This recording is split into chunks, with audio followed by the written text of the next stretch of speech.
Welcome to the chat. My name is James. I'm here from Needy Cat Games. We're a small tabletop game design studio in Nottingham. Previously, I worked for Games Workshop for a few years, designing games for them. I've also worked for Mantic Games, Steamforged Games, and various other games companies, as well as working on stuff for ourselves and, helping people out with other things. What you can see here is some of the games that I've had a hand in. So for Games Workshop, I designed games like Gorchosen's Titanicus Silver Tower, which is quite relevant tonight, talking about dungeon crawlers. I'm sure you'll get some anecdotes from that later on. Blitz Bowl, Blood Bowl, worked on for them as well. Hellboy and League of Infamy for Mantic Games. I would consider one of those a dungeon crawler. I'll talk about why later. Devil May Cry up there for Steamforged, and a whole load of other bits and pieces and stuff that we've been working on for the last couple of years, which isn't out yet, and frustratingly, we can't talk about it. But, soon we'll be able to brag about the things that we've been doing since the start of 2020. So, yeah, that's kind of what I've done. As you can see, I've worked on quite a few games that are kind of big, colourful, miniatures-based, which I think, between the other things I've worked on as well since, which I can't talk about, gives me not necessarily a position of authority, but certainly a fair amount of experience in working with dungeon crawlers. So hopefully what I'm going to share with you tonight will, make sense and be useful. As Needy Cat, as myself and Sophie Williams, we make tabletop games for people. We often, people come to us and we make games for them, or we make games for ourselves and put them on Kickstarter, which we haven't been successful at yet, but give us time. We help people polish and refine their own games. So if people have games they're working on, they can come to us and hire our services to make them better. We run workshops and courses like this one. There's a picture down in the corner there of when we went to visit Fail Better Games, who are a video games company based in London. We went there to give them some tips on using board game prototyping ideas in their video game design. That was a really fun day. And also we organise networking and social events for the tabletop industry. So in Nottingham, if you're in the industry, we haven't done for about a year and a half for obvious reasons, but we used to run in-person networking events, and we're looking at starting them up again in the near future. So if you're in Nottingham at all, come see us. If you're not, look up the Nottingham Tabletop Industry Collective, or message me about it on Discord later. We run a few online events as well for people who are slightly further afield. Before anything else, though, let's talk about an important definition here. The term dungeon crawler has got a lot of different meanings, and I wanted to kind of lay out up front what I consider a dungeon crawler to be, because that will obviously colour the information I'm going to give you for the purposes of this talk. So to me, a dungeon crawler is a game with like a maze-like environment. It's an enclosed environment. There are corridors or tunnels or passageways. There are rooms and chambers. There's a group of characters who are moving through it, who are working together against either, an AI or an adversarial overlord player. And those characters will be going through a gameplay loop, which generally comprises some exploration, exploring new rooms or new areas or whatever else. Tactical combat, standees or miniatures on a board, and there are enemies and you're trying to face off against them. And character advancement, whether that is the picking up cool items, learning new abilities, gaining XP, gaining gold, whatever it might be, some variation of that, and that kind of repeats. And that to me is the crux of a dungeon crawler. So the sort of games I'm talking about, things like Descent, Imperial Assault, Mice and Mystics, Gloomhaven, Warhammer Quest, etc. Dungeon Saga and Star Saga from Mantic Games, Gears of War. A lot of people don't think of it as a dungeon crawler game. The one that Fantasy Flight did a few years ago. I think it's a fantastic dungeon crawler. Hero Quest, got to get the classic in there. And Dungeon Quest. Those are kind of the sorts of games I think of when I think of dungeon crawlers. Things that are maybe not quite dungeon crawlers that I sometimes hear referred to as them. Hellboy, I mentioned earlier, this is one of the games that we designed for Mantic Games. People often refer to it as a dungeon crawler, but there's no exploration, and there's not much exploration. There's no character advancement. There's no kind of overarching ongoing story. I just don't quite consider it. I think it's more of an adventure game, but I might be wrong. Who knows? Space Hulk definitely isn't. It's got corridors. I think the moment you start playing it, though, you realize it's not a dungeon crawler. Runebound, it's an overland adventure game. It's got a lot of the hallmarks, but you're way zoomed out and you're adventuring across a whole area of land, which I don't think makes it a dungeon crawler. Escape the Dark Castle is a fantastic game. It's a narrative heavy game based on the tropes of dungeon crawlers, but I think it's not quite a dungeon crawler itself. Talisman, it's fantasy adventures and dice rolling. I mean, don't get me wrong, I've played a lot of Talisman games in my time. I've quite enjoyed a lot of them. Not a dungeon crawler. And things like Kingdom Death Monster, even though there might be advancement and characters on a board at various times, it's far too expansive to be classed as a dungeon crawler. Thing is, though, why does this matter? Why is it important to say this stuff up front? Because, I mean, I'm a great believer that the most interesting games often fall in the gaps between genres. And I think it's almost reductive at times to confine yourself in this way. But I think it's important for the purposes of this seminar, because the advice I'm going to give you is best applied to, you know, these sorts of games. That's not to say that this advice won't apply to other games. But yeah, I just want to kind of make sure you're all on the same page. When I say dungeon crawler, you know what I mean. Feel free to debate me on Discord as to what does and doesn't count as a dungeon crawler. I've already sent the link out to Discord. I will send it again with the slides and YouTube link. But yeah, feel free to flame me massively on social media, etc., for saying that any of those games is or is not a dungeon crawler.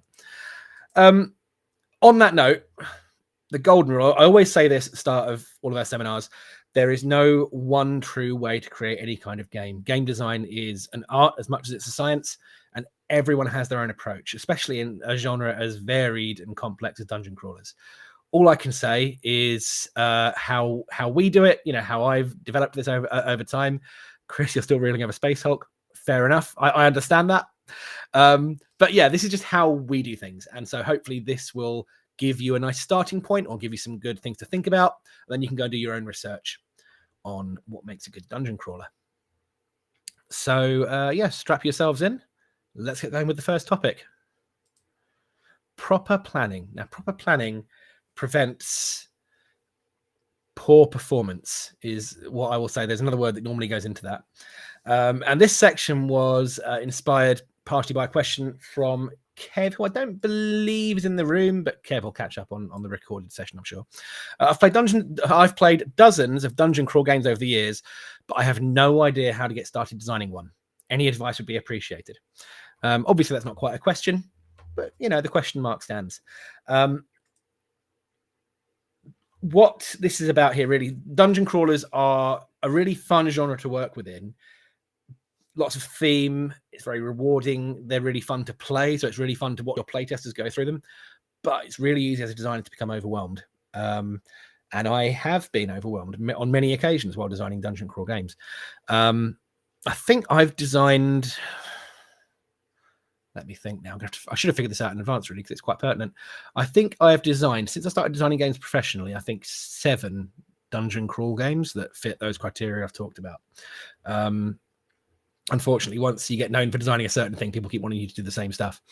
And at every one of those, there has been a point where I've been utterly overwhelmed by it. But those points are getting fewer and further between. So I've hopefully developed a system for, you know, getting past that. The key thing is, though, there are lots of dungeon crawlers out there already. It's a crowded market. It's a really popular market, especially because since Kickstarter really took off with board games, dungeon crawlers are a really popular thing on there because you get to have loads of cool artwork, loads of cool like board tiles, miniatures. We all know miniatures sell well on Kickstarter. So it is massively crowded. And a lot of the games that have emerged through Kickstarter have prioritized, you know, art and miniatures and that sort of thing over gameplay. So a lot of people can be quite wary of a new dungeon crawler that arrives in the arena. You know, people will look at it and say, yeah, is it just another cheap cash in, or is this a decent game? And so you have to really think things through if you want your game to succeed. So here's a little list of questions that you should ask yourself before you get started. If you came to our designing miniature war games seminar, we did a similar thing in that one. People found it quite useful. So I've done the same sort of thing here. First question you should ask yourself, this is the big important one for any game design project, but it is doubly relevant here. Who is your game for? Who's your target audience? Because that will inform a lot of your decisions going forward. So if you're aiming your game for hardcore dungeon crawl fans, people that, want to really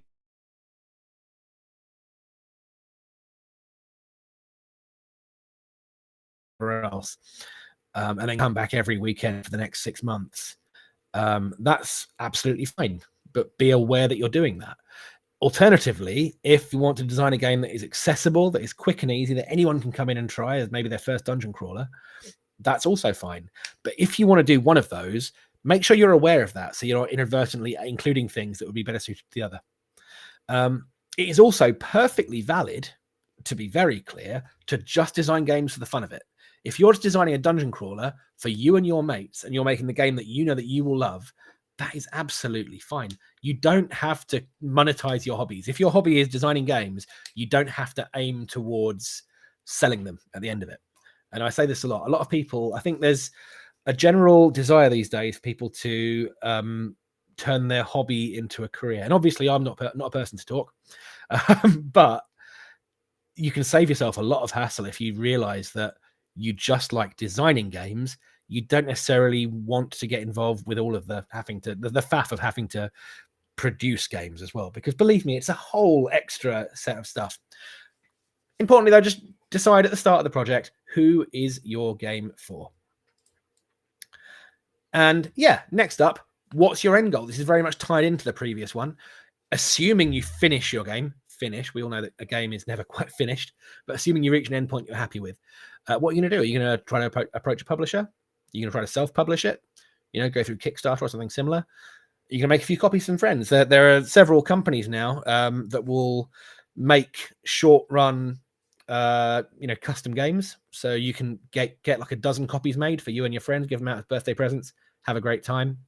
Do you want to just design a game, keep it on a shelf, and bask in the accomplishment? Up there on a shelf over there is a game that me and a friend designed when I was about 16, and we've never done anything with it, and I'm perfectly happy with that. It's just up there as like the first game I ever designed. Is it good? No, but it's the first thing that I saw through from start to finish, and just having that is awesome in itself. So be aware of your end goal. So target audience, end goal, and constraints. Now, this is something which it sounds like it's only relevant if you're looking to publish your game, but it also matters if you want to like get some copies made for yourself or just have one copy for yourself. You need to think about what are the design constraints. What's your production budget?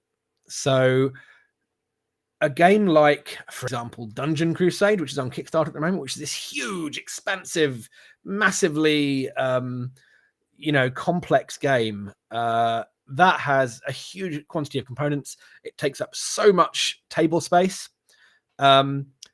That's very much a thing that you only look to design if you know you're going to have the budget to get that made. And that means if you're looking to self-publish it, for example, you're going to massively increase your manufacturing cost. If you're looking to just get it published in small quantities in a small batch run, again, you're going to maybe go from spending £200 to £500 or something. So you need to think about, will your game have miniatures, standees, tokens? What sort of things will it have? Will it have, custom dice? Will it have loads of cards, different sizes of cards? How many cards are you going to have? If you go with poker-sized cards, you can generally get 54 of those on a single sheet.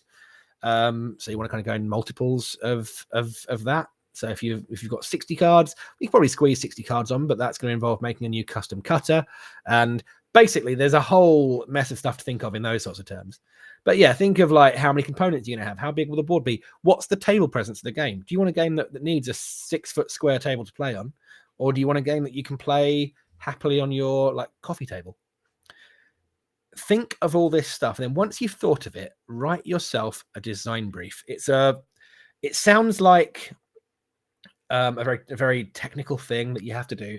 It doesn't have to be at all. All it has to be is a record of your answers to these questions, so that you've come in, you've had a good think about the game you want to make. Now you're going to write that down so that you can refer back to that during your design and make sure that you're designing the game you wanted to design in the first place.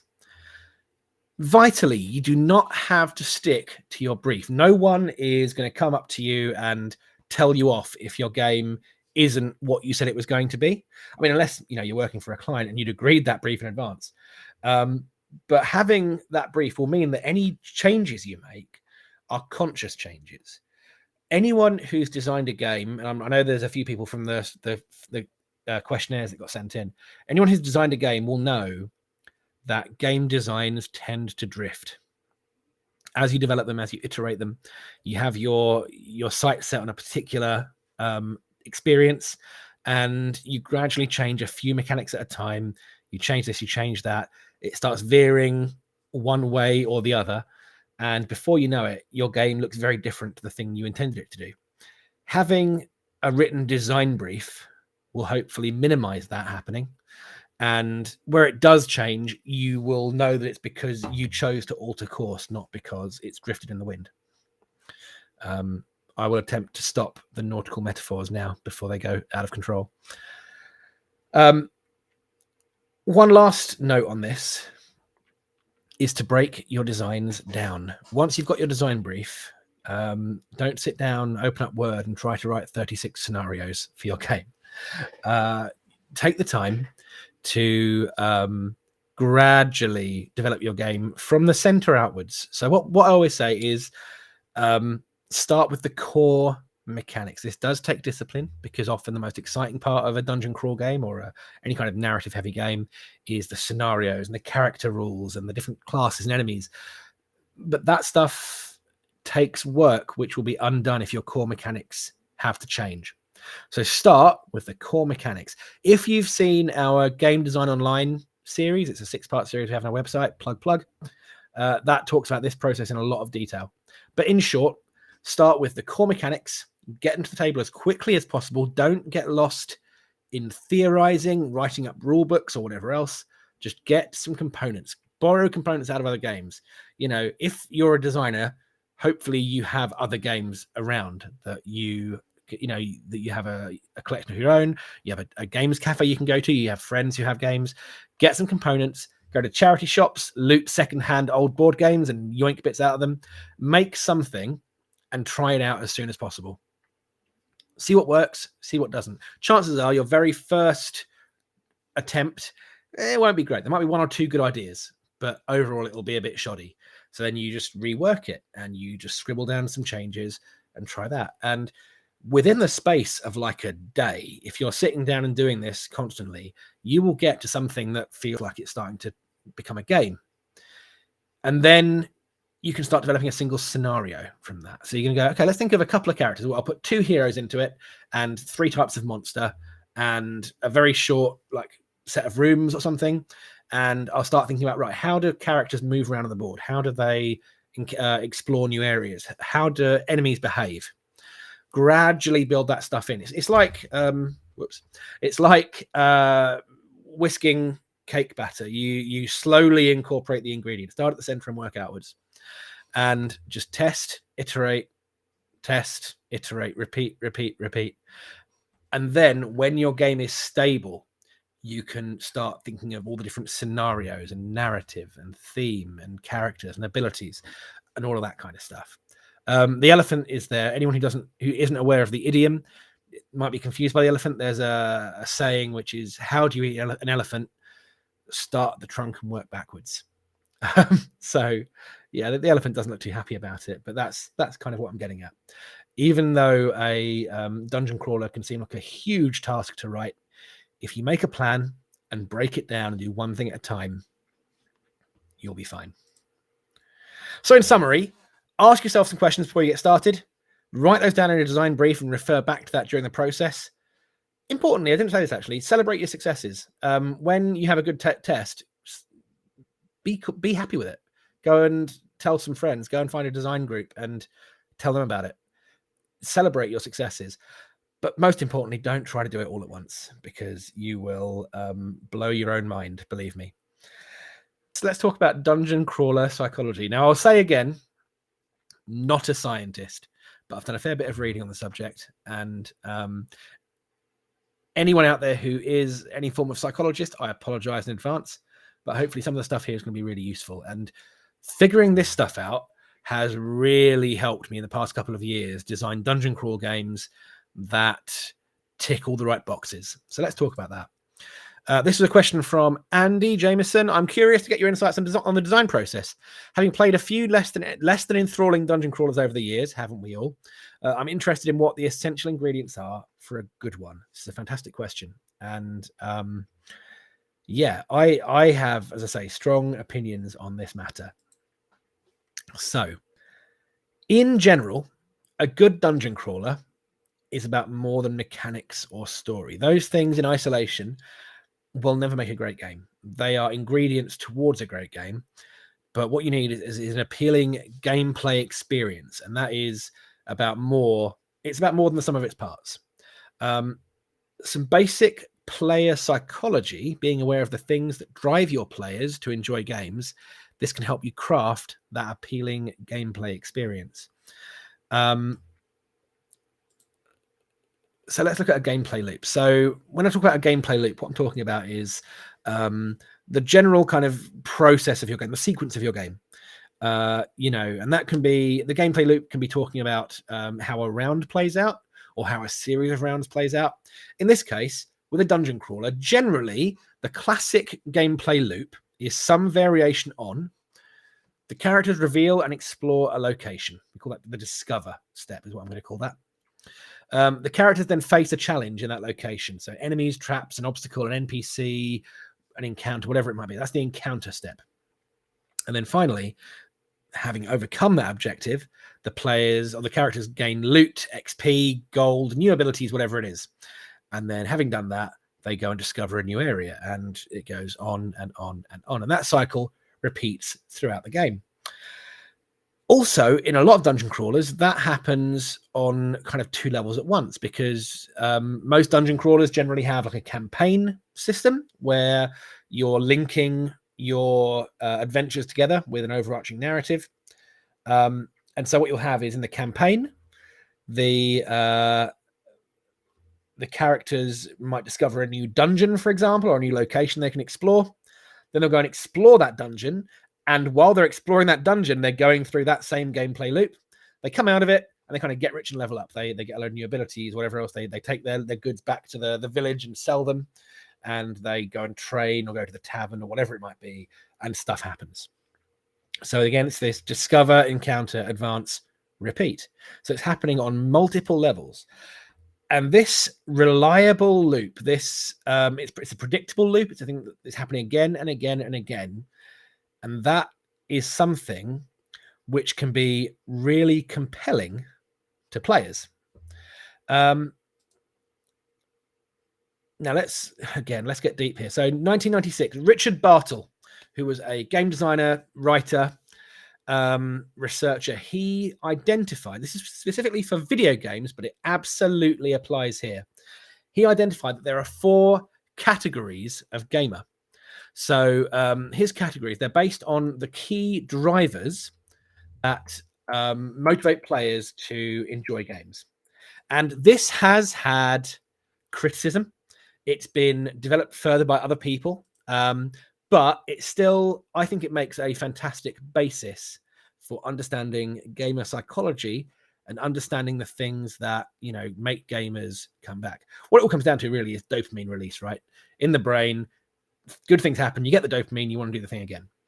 So 4 different categories here. We've got achievers, who are people who like to level up, get rewards, get new abilities to their characters. They want to build a whole load of different things in front of them that they've achieved and earned.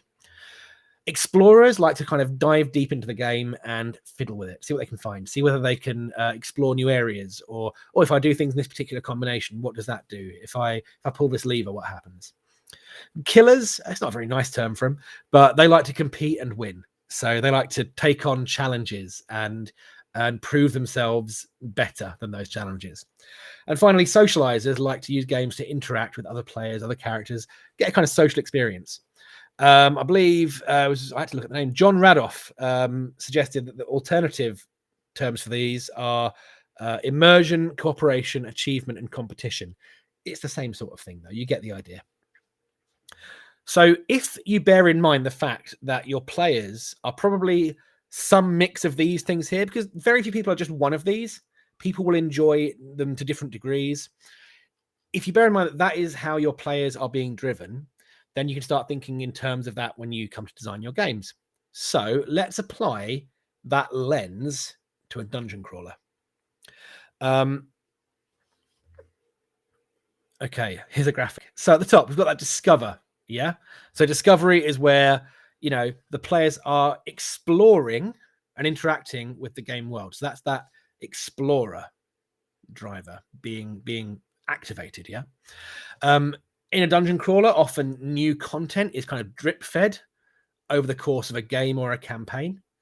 You're going to gradually explore a map. Maybe you're going to unlock more things. You're going to unlock new abilities. There's going to be decks of cards or something, which are full of things you haven't seen before. And yeah, if you're someone who is driven by exploration, that's really going to appeal to you. We then come around to the encounters.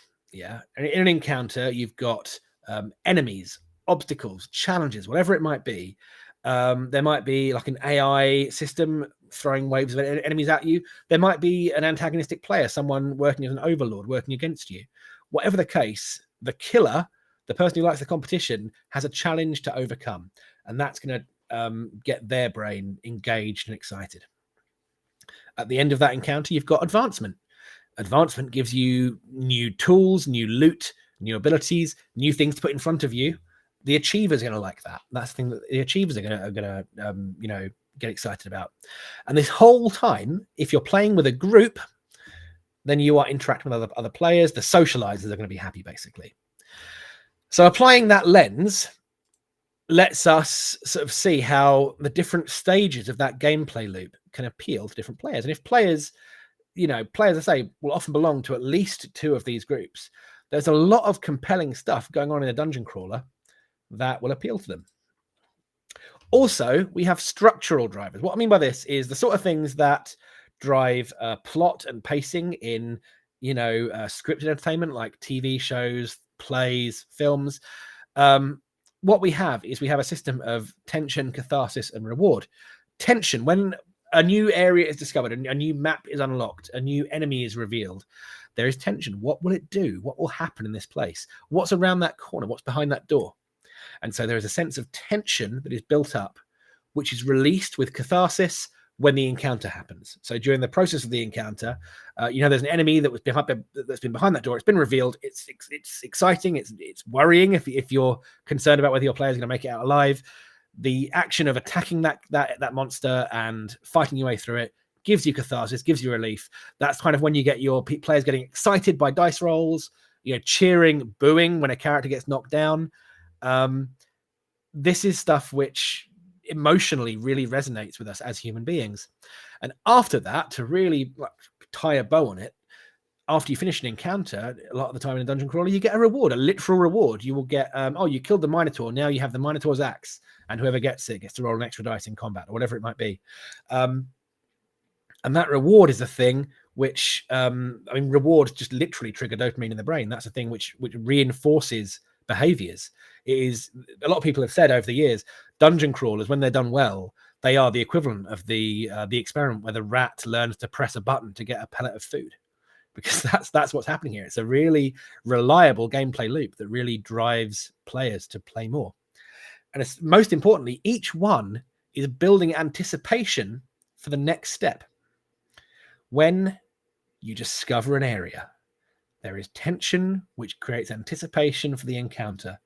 The encounter, while you're playing through that, you're anticipating the reward at the end of it. You're hoping you get through so that you can recover some health or get a new item, find a potion, whatever it might be, complete your objective. When you get your reward, you are anticipating using it. I really want to use this Minotaur axe, which is going to give me more dice. This isn't a dungeon crawler, but myself and Sophie, the other half of Needy Cat, we played through Pandemic Legacy, the first season of that, in about 2 weeks. It's like 15 games in total we played. And it was because that had a really good structural set of drivers there where at the end of each game, you unlock a whole load of new stuff and you immediately want to play the next one because you want to use the new things you've done. And that had discovery where you were going through a deck of cards, one card at a time and finding out new things, opening boxes, getting new components. So as you can see, all of this is driving, this loop is driving players to play dungeon crawl games more. Now, importantly, though, let me get to the next slide. Yeah. Oh, sorry. Yes, this is what I've just said, basically. At any point, a player is either experiencing their key driver. If they're someone who's really big into exploration, they're doing it, they're exploring, or they're aware that it's coming up again soon.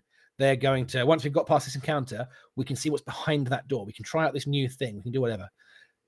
So they're either doing it right now or they're aware it's going to happen soon.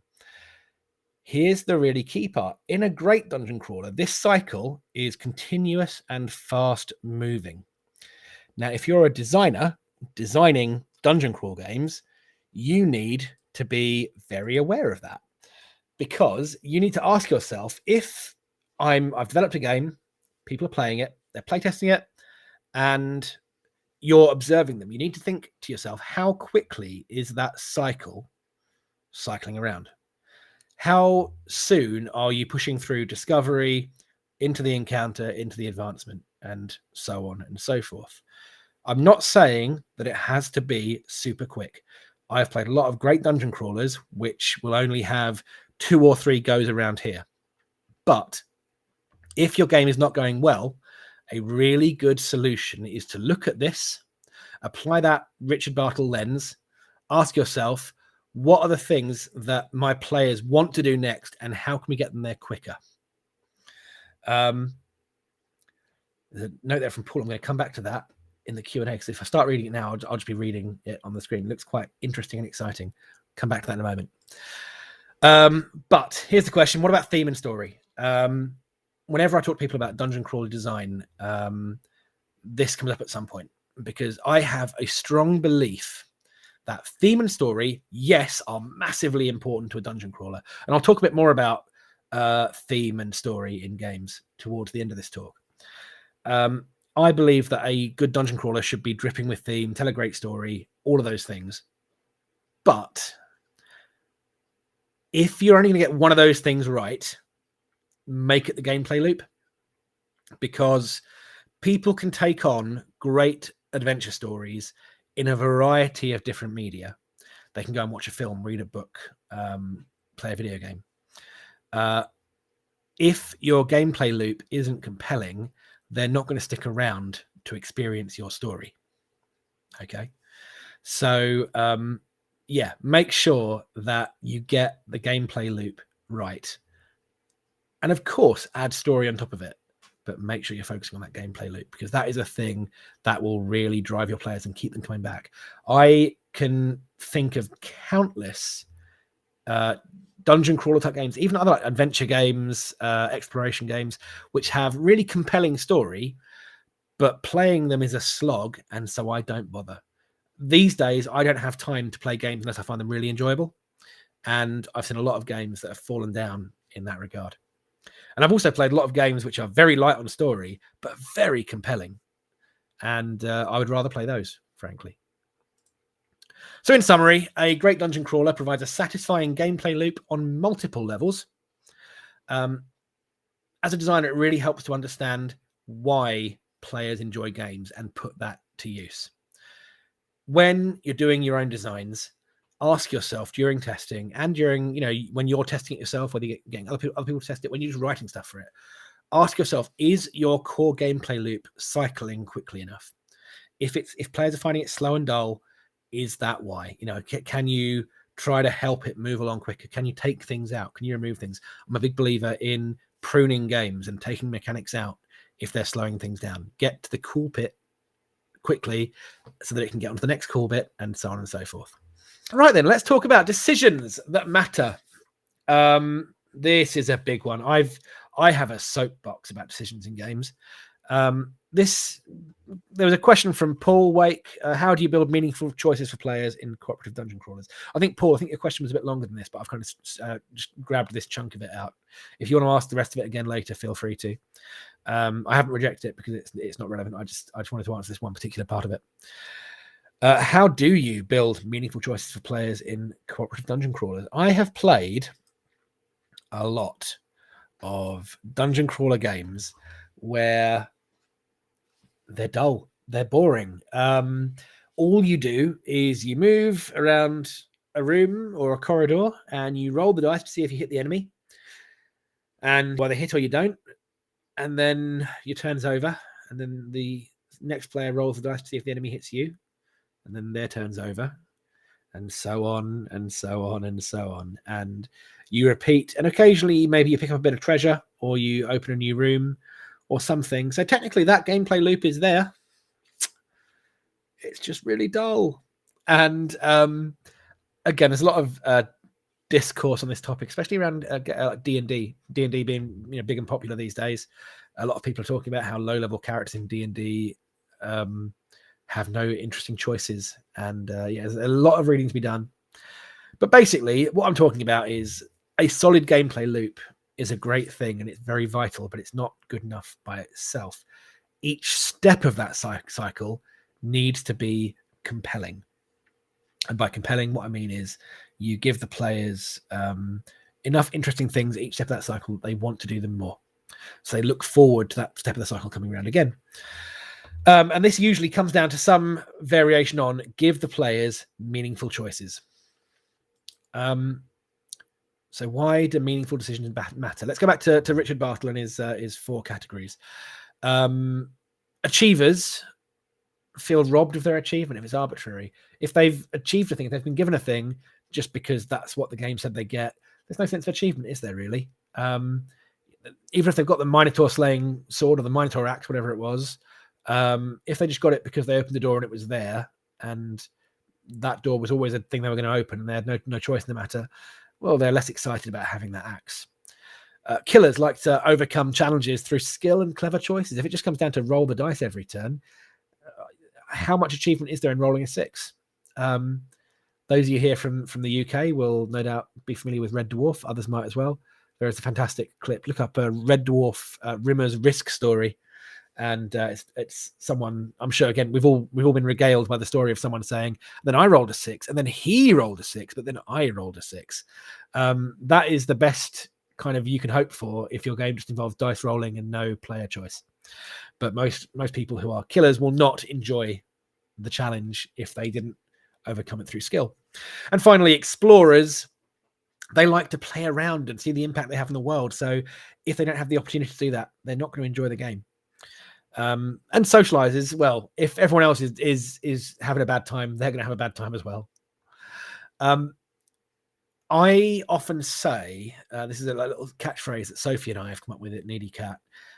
Hubris is a fantastic game mechanic, by which I mean if I screw up, if my character dies and it's because I made a poor choice, that is resonant with me emotionally. That means that I will blame myself for that thing, and I'll want to play again because I want to make sure I don't make that mistake again next time. If my character died because I rolled a 1 and I had no other way of influencing that, it was just, on a roll of a 1, your character's dead. That's frustrating, right? There's a 1 in 6 chance of being frustrated because something's happened that you had no control over. And that goes both ways. It's not just things going wrong, it's things going right as well. If a thing goes right and it's because you made a good choice, you feel excited. If it goes right because you rolled a 6, you might get a little brief flutter of emotion because rolling big numbers is cool. But overall, you're not going to feel the same level of excitement. And as we were saying earlier, how do you keep people coming back, even though you've got that cycle in place? How do you keep people coming back and, tapping that pellet to get tapping that button to get the pellet? You make sure their decisions are meaningful so that they are emotionally invested in the game. There's an awful lot of like emotion and psychology and thinking about this sort of stuff in game design. It's much more than just writing rules down. Honest, it is a real job. And I'd like my dad to know that.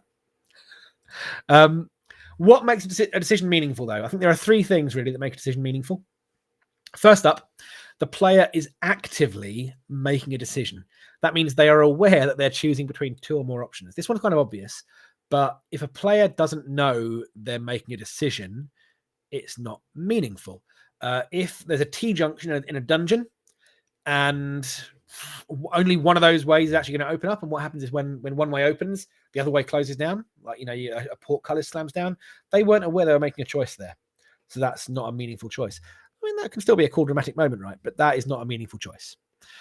Secondly, the decision has impact.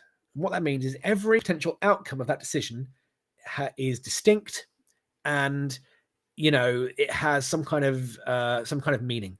So, for example, you give the player, there are 3 chests to open, and they have the choice of it. And if it says 1 and 2 have the same thing, but 3 has the same thing but slightly better, they're not distinct, are they? One of them is the obvious right answer.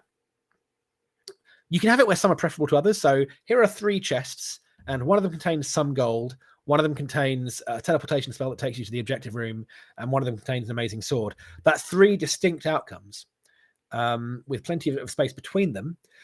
Maybe there isn't a right answer. Maybe you're not ready to go to the quest yet, or maybe to the objective yet. Maybe you are, but it'll be a risk. Maybe the sword's better. Maybe the money's better. What you ideally want is a decision where the different choices will have different appeal in different situations to the different players. And finally, the player is informed. So if those 3 chests are completely unlabeled, it's a random choice, right? They may as well roll a dice, and on a 1, 2, 3, 4, 5, 6, they pick the one that's there. They need to know enough about the outcome to make a decision. They don't need to know everything. I'm a big fan of putting little notes on chests and things that say things that are vaguely indicative. One which says money, one which says weaponry, one which says advancement or something. Then that's there's an idea of what I'm getting, but I don't necessarily know exactly what it is. That is immediately a much more meaningful decision. Meaningful decisions in a group cooperative game generate table talk, and table talk is like game design gold. When you can get your players invested and talking to other players around the table, discussing the best way forward, that it makes the game more compelling. It gets everyone more emotionally involved. It makes them want to carry on playing. It pulls them up from their phones. It means they're not going to want to get distracted. They're going to want to be involved in your game, and that's a good thing.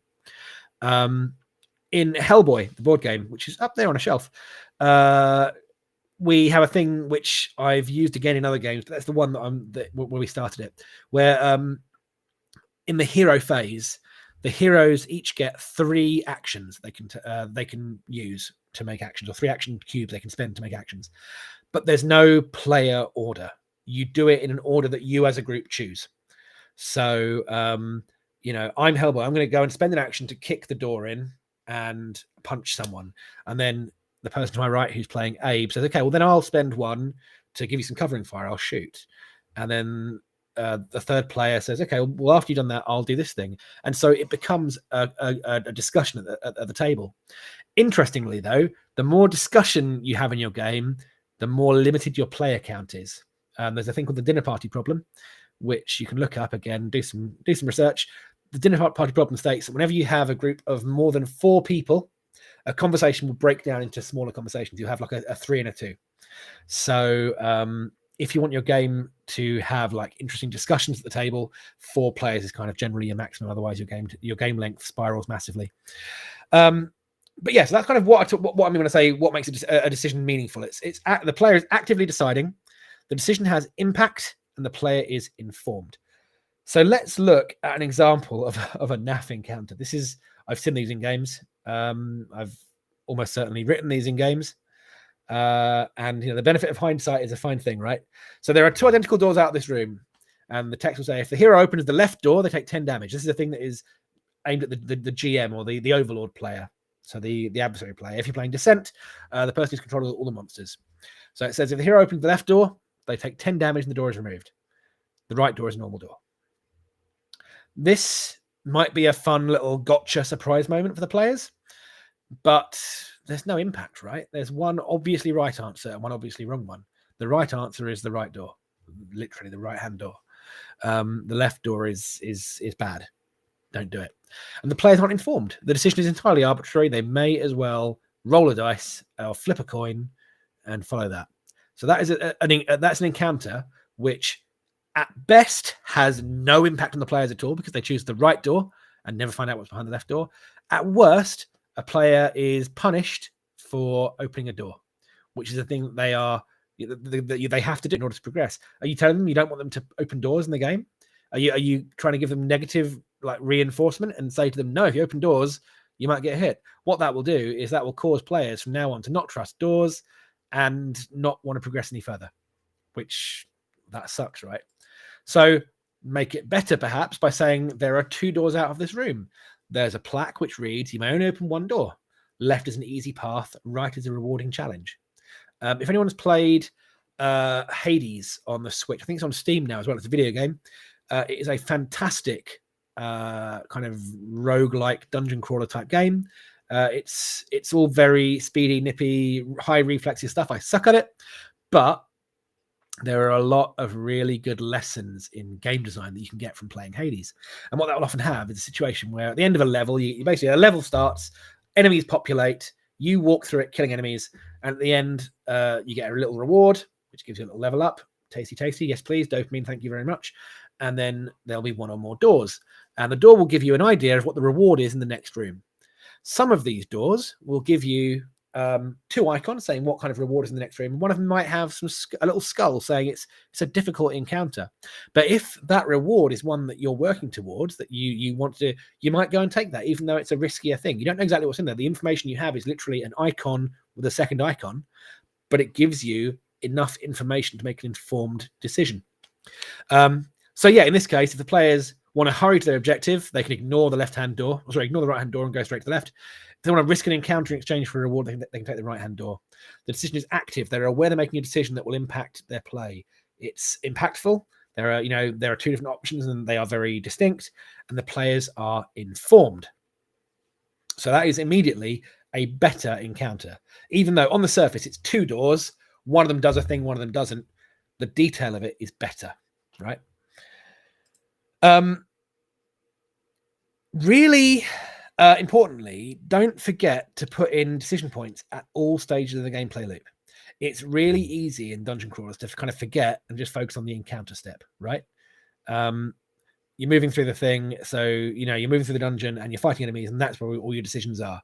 I've seen a lot of games where that is where the whole game is, and the discovery and the advancement are just kind of tacked on. What you need to do is think of all 3 of those, and in every case, make sure the decisions have impact and they're empowering the player to make informed decisions. So here's just some examples of things that you could apply to your own games. Of course, depending on the context of your game, the rules of the game, some of these may or may not apply, but there's just some things to get you thinking. So which location will you explore next? In something like Gloomhaven or Descent 2.0, as opposed to the more recent Descent, you have a map with different locations on, and you have the ability to go to certain ones in certain order, and sometimes you might go to one. In Gloomhaven, I've had this happen to me recently. I've been playing through Jaws of the Lion, and you go to one, and the other one is then closed off because you've gone to one of them. So which location you explore is a good, meaningful decision at the point of discovery. Do you stick to the main quest or investigate subplots? I mean, anyone who's played any kind of RPG video game knows this one, right? When you've got the main storyline, but then a million little subplots going off, if you add some subplots into your game, then the players can choose, do they stick with the main story, or do they go and meander off the path, earn some more cool stuff, but take longer and maybe risk something in order to get there? Which NPC quest givers will you help? If you have different quest givers or different factions, different characters who are giving your characters quests, do you have a thing where if you help one of them out more, if you do it enough times, you get an advantage? So, for example, if you go and help out the alchemist, if you help the alchemist out 3 times by doing the missions they're giving you, you now get a cool alchemy-related bonus, right? If you go to, the space mercenary boss, if you don't do their missions, they'll come after you or something. Give players decisions at this point in the game. Which path will you take? If there are different paths to go to get to the location, maybe one of them is a safe path, one of them is a shorter path that will require fewer rations to get you there, but there's a chance of being raided by bandits. Within an actual scenario itself, when the characters are moving through a dungeon, do they take time to rest or push on swiftly? Maybe there's a thing where, so in Hellboy, again, we have a system where if there are no enemies on the board, the characters can rest, which it means that time ticks on and that has consequences, but they recover some health and maybe, find some things. So these are all decisions that you can give your players, excuse me, at the discovery point of the gameplay cycle. Encounter is, let's say, it's one that people tend to think about most, so I'm not going to do too many here. what, when you're first going into that dungeon, what equipment are you taking? Do you have a choice about, which equipment or abilities you have? Within the dungeon itself, if it's, your round in a combat encounter, which weapons or abilities will you use this round? How will you position your characters? How much of your resources are you willing to spend? There's an awful lot that's been written more in tabletop role-playing design discourse, but about the idea that a dungeon crawl is a gradual drain on resources. So characters, every action they take drains them of a resource, whether that is their health, their stamina, their mana, their rations, whatever it might be. Every encounter is eroding one of those things. And so a good compelling decision point, a meaningful decision is, do you push on, knowing that it's going to reduce your rations, you're going to run out of torches, whatever it might be, or do you pull back and retreat? Finally, advancement things, stuff like, you get some gold, you're in a tavern, do you spend your gold or do you save it? Do you take an advancement, like a new ability that helps you specifically or helps the group, something which gives you a more powerful attack or heals other players? After you defeat some enemies, do you spend extra time looting or push on? Do you take more loot, knowing it might weigh you down and affect you if you're over encumbered, maybe? All of these things are decisions that you can include in your game to make the different steps of the gameplay cycle more compelling to your players. But beware, there is a balancing act going on here. So far, I've talked about it in terms of, if you don't give your players enough decisions, they'll get bored. But if you give them too many decisions, that's also bad. The more decisions your players have to make, the slower the game will proceed. So remember, you want your cycle, discover, encounter, advance. You want that to be nipping through pretty quickly, yeah? If you give your players loads of choices to make, analysis paralysis can kick in, and especially if you have more players, the game can grind to a halt. So during playtesting, look out for players looking bored or frustrated by meaningless, arbitrary decisions. Yeah, if they're just rolling a dice, doing a thing, and then going back to their phone, then you are too far on the boredom end of the spectrum. If players are looking baffled, their brains are frying, smoke's coming out of their ears, chances are they've got too many meaningful decisions and they are just blinded by science. So you got to pull it back in towards the middle. As with, we talk about this a lot in Game Design Online, watching your players during playtesting is just as important as watching what's happening on the table in front of them. Their body language, their responses, their engagement, all of these are vitally important things. So in summary, God, that was a hefty section there. In summary, do not let your dungeon crawler fall prey to boring, meaningless decisions. Don't let it become move, stab, loot, move, stab, loot. I mean, that's the gameplay loop, right? But make it more than that. Throw in things that keep it interesting. Make sure your players are given the chance to actively make informed, impactful decisions, and ration your meaningful decisions carefully. Put them in places where they matter. Don't put them everywhere. If every time a player swings their sword, they have to decide how hard they swing it, your game will slow down very quickly. Let's talk about hitting rats with a wooden stick. So MacLeod said, I struggle with the balance of making the early game or scenarios feel good when I'm trying to slowly ramp up the complexity and not overwhelm at the start. Does that come with the territory? Good question. So I have, again, played a lot of dungeon crawlers and written a lot of dungeon crawlers, and just generally board games in general, where as a brand new player, you step into it and you are hit with a tidal wave of rules to figure out and learn. I'm sure that everyone here who has taught a game has realized that one of their players has a different tolerance for new rules than they do. So if you imagine, here's you teaching the game, and this is why earlier I was talking about why your target audience matters. Yeah. So here's you're happy to learn a game with this many new rules. You're invested. You're excited. This is what you want. A new player coming in, maybe you're teaching someone at the table is there because they're a socializer. They want to be with their friends. They want to hang out. They're down here. They want something simple. Yeah. When you come in and you start explaining what feels to you like a very reasonable set of rules with, only 20 pages of rules, and then they realize that that's what you're doing, you'll see the look on their face. We've all seen that look, right? What have I let myself in for? And then I, on several occasions, have gone, you know what, should we just play something else? And then you put the game away and you're sad because you wanted to play it, but you put it away anyway. So with a dungeon crawler specifically, where generally you're looking at, you know, a series of scenarios that are going to ramp up in difficulty and whatever else, where is that sweet spot? Where do you want to pitch your early games so that they are interesting but not overly complex? Yeah. So as I just said, dungeon crawlers inherently as a genre can be full of complex mechanics, and introducing them all at once will horrify / literally murder new players. You know, it's we've all seen the look, right? More to the point, the flip side of that is that controlling a low-powered character can be boring. It can be boring. It doesn't have to be, but it can be. And how do you strike that balance? There's been a lot of discussion I've been reading recently. And again, I'm talking about tabletop role-playing games, but I think there's... I say this to any game designer, any upcoming game designer, anyone who's established, you have to look outside of the things you want to design at things that are adjacent to them, yeah? So if you want to design dungeon crawlers, look at video game dungeon crawlers, look at, you know, war games and things, look at role-playing games. Read around the subject, yeah. But there's been a lot of discourse lately to do with Dungeons and Dragons 5th edition, where the leveling system is very rigid. Characters go from level 1 to 20, and level 20 characters have an unfathomable selection of rules at their disposal, and level 1 characters have 2 or 3 things that they can do.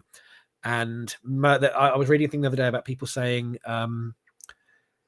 that more decisions should be placed into character creation at level 1, because when you play a D&D character, usually at level 3, you'll make a meaningful decision about the class you've chosen. If you're a druid, you will choose at level 3 what sort of druid you are, and you start thinking about the path you're going to take. And clearly, that has been put in at level 3 rather than level 1, so that a new player coming in has a very straightforward time of things for the first 2 levels. They gradually learn the rules of their character. If they're playing a barbarian, they learn about how fighting works before they get into things like rage and frenzy and all the things that barbarians can be expected to do. But it means that people who have played D&D for a long time tend to just start at level 3 or 5, because it means that they can, you know, get into the meat of the game.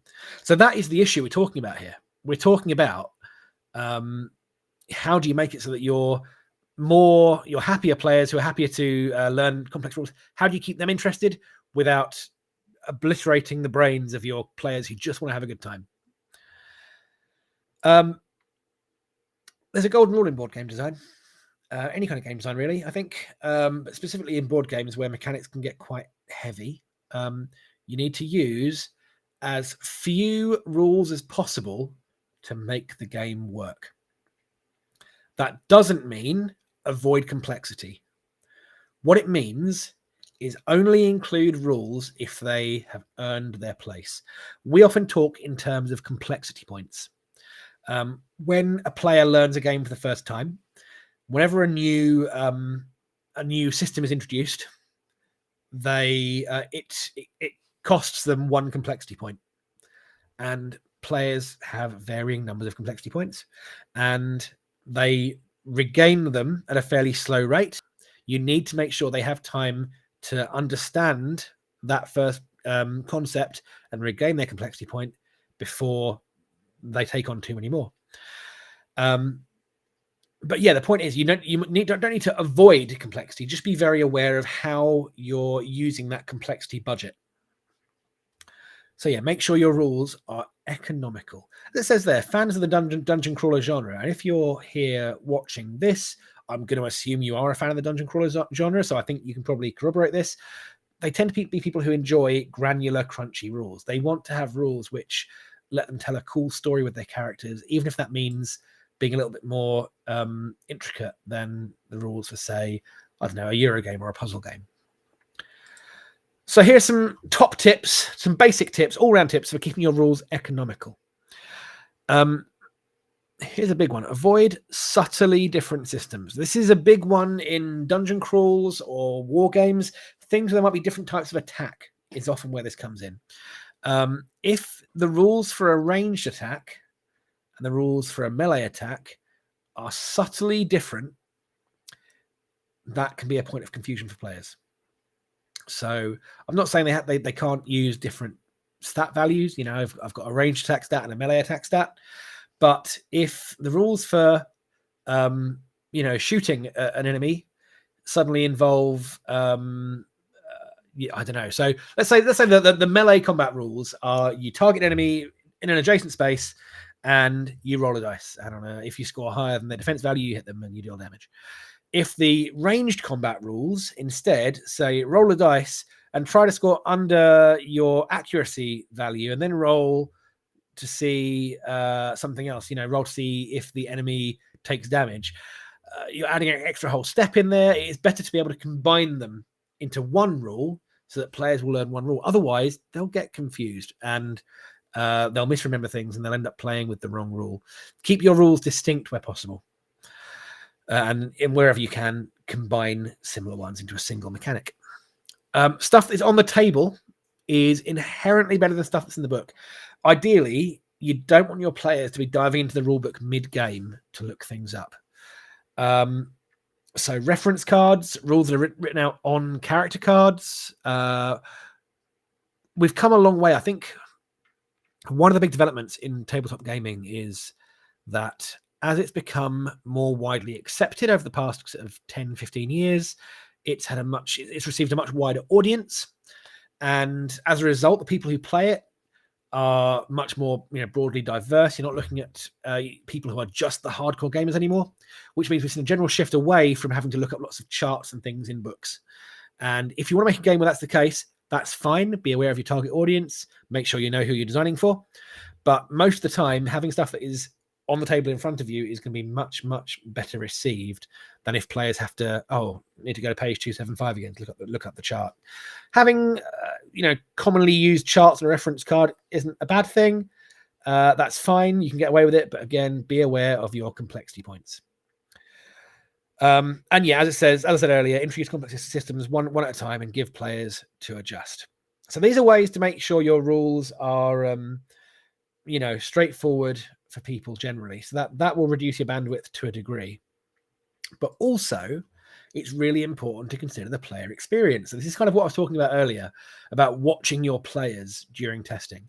But even before you get to testing, don't get hung up on the rules. It's so easy to do it, to think, I'm going to write a really cool set of dungeon crawler rules, and they're going to really accurately model the experience of going through a dungeon. And I'll make sure there are rules for tracking how much food you have left and what the light level is.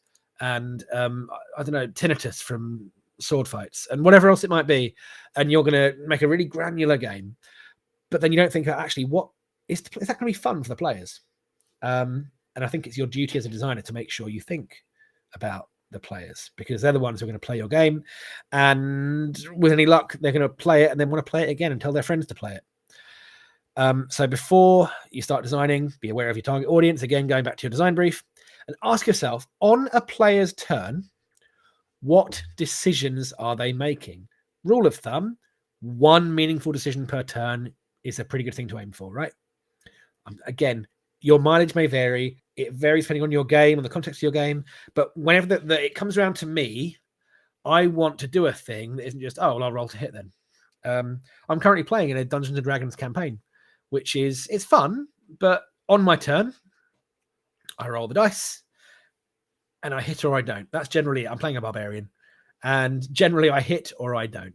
When I was playing a wizard for a bit, it came to my turn and I picked I either had a spell that was useful or I didn't, and I rolled to see if it did a thing or it didn't, and that was it.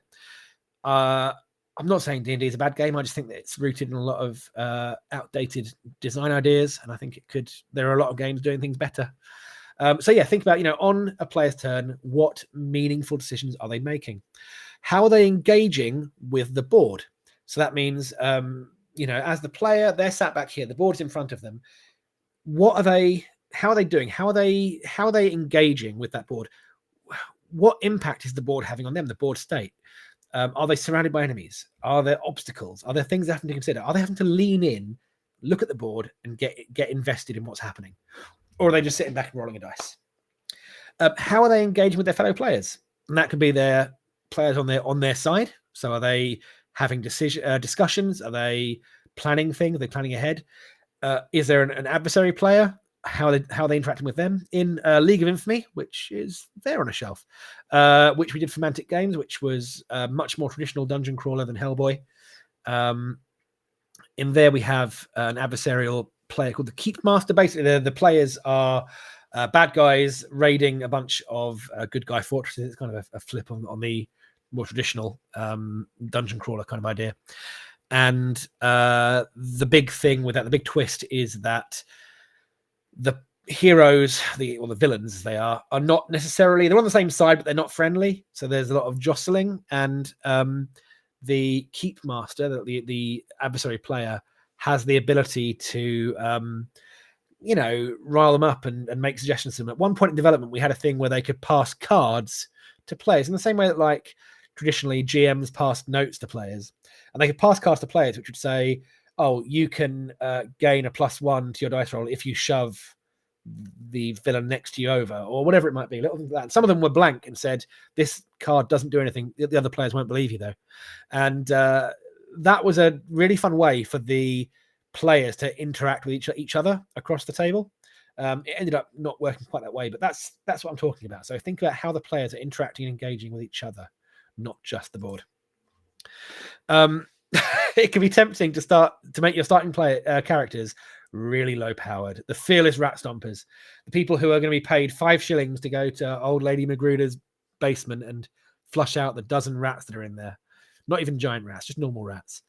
I've played a lot of games to start that way. Warhammer Fantasy Roleplay, again, a role-playing game rather than a board game. But that, for the first year of you playing, your character is just about able to hit a rat with a stick. And it being Warhammer, a lot of the time there are bigger rats with bigger sticks hitting you back. But yeah, it's fine to make your characters low power to start off with, as long as they still have meaningful decisions to make and the ability to impact the game in interesting ways. And it says here, apply the Bartle lens and ask yourself, if there are achievers at your table, they want to be rewarded. How soon is that going to happen? If they're starting at low level because you want them to get their heads around the basic rules before they get too much more cool stuff, how quickly are they doing that? And then how quickly can they start advancing? If it's the case that they need to play 3 rounds and then they will understand things, you've tested it, you've learned that on average, by the 3rd round, players know what they're doing. Give them an advancement at round 3. At round 3, you can now pick, you find a chest. Here's 2 cool new weapons. Pick whichever one you'd like to have. Killers, they want to overcome challenges. Can they realistically do this in a way that's going to make them feel good? Are they going to feel awesome for killing 3 rats with a stick? Probably not. So make the enemies a little bit more fearsome sounding, give them some interesting attacks. If the enemy isn't threatening the hero and the hero is just kind of doing a chore, that's not compelling, right? For the player who wants to achieve things and conquer the game. Explorers want to interact with the game world. Do they have opportunities to do so, or are they just too lame at this point to do anything interesting? And yeah, as it says here, as I mentioned before, if the socializers want to have a good time with their friends, if everyone else is having a bit of a naff time, they're probably not going to, are they? So make sure that if you're going to start your players at low levels, that's fine, but make sure they still have compelling, interesting things to do. One of my favorite things in a dungeon crawler is to give each character, each class of character, whatever it is, an interesting, unique action they can make. So one character, we've did a little dungeon crawler recently where there's a wizard who is all about kind of levitating enemies and moving things around the board. There's an elf who's about being nimble and dodging. There's a barbarian who's about kind of running into things and being far too over exuberant and gets bonuses when they're in amongst multiple enemies. So you give every character a unique niche or a unique ability that only they can do, and that will start giving them something. Even if they're not great at it yet, it will still give them enough entertainment factor that will tie them over until they start leveling up. Or the other option, the other end of the scale, is Mighty Heroes of Renown. You can start your characters really powerful. This was, so again, Warhammer Quest Silver Tower. All the characters that were going in, they were going to be awesome, heroic, Warhammery characters, because Warhammer doesn't believe in subtlety. And so they had to be imposing and impressive from the start. That's great, because it means you can have awesome climatic fights with enemies straight off the bat. You can have a bunch of heroes who are competent and able to do lots of cool things. Hellboy, again, is kind of the same. This is why I don't class Hellboy Dungeon Crawler because your characters don't really level up. They're already powerful characters. But in this, if you're going to make a powerful set of characters to start off with, just make sure they have room to grow without massively adding to the complexity. So if they're powerful, that's great. But if they're powerful because they have each got like 5 different rules that do cool things in different situations, adding more to that is going to start burning people's brains out pretty quickly. Remember, each point of complexity you add, each additional rule, each additional ability, each decision the players have to make, and a decision, for example, could be which of my 5 abilities will I use this turn. Each one of those makes your core gameplay loop that little bit slower. And, that's a bad thing. So as before, this is a balancing act, and it will come down to your target audience, your preferences, the kind of game you want to make, the kind of story you want to tell. But just go into it mindfully and you'll be all right. So yeah, don't be afraid of adding complexity. Just do it mindfully. Keep your system simple where possible so you can spend the complexity points on the cool stuff. Remember to add meaningful decisions even at the start of a campaign. So even in the early days, make sure the players have got interesting things they can do. And always go back to Bartle and the gameplay loop. They are like my top 2 tools for dungeon crawlers. So always go back to those. If you've enjoyed this and you want to tell people on social media, please do. It helps us out a lot. Hashtag NeedyCat Design Course, or just mention @NeedyCat Games on Twitter, Facebook, whatever else. Let people know that we do these because we have fun doing them, and it's nice that we can spread the word and get a feel for let people know that we know vaguely what we're doing. I hope this has been informative and useful. If so, and you'd like to see more and you haven't already, you can get out Games Online. If you use code TeachMeMore, you'll get a discount. I think it's 10% off the price, but it's basically 6 hours. It's what I did at the start of lockdown last year. I have a fantastic big lockdown beard, and it's 6 hours of this basically talking about our game design processing in a great amount of detail. And it's kind of aimed at all tabletop game design. So it's quite broad, but it will work as an interesting baseline for what you've learned here.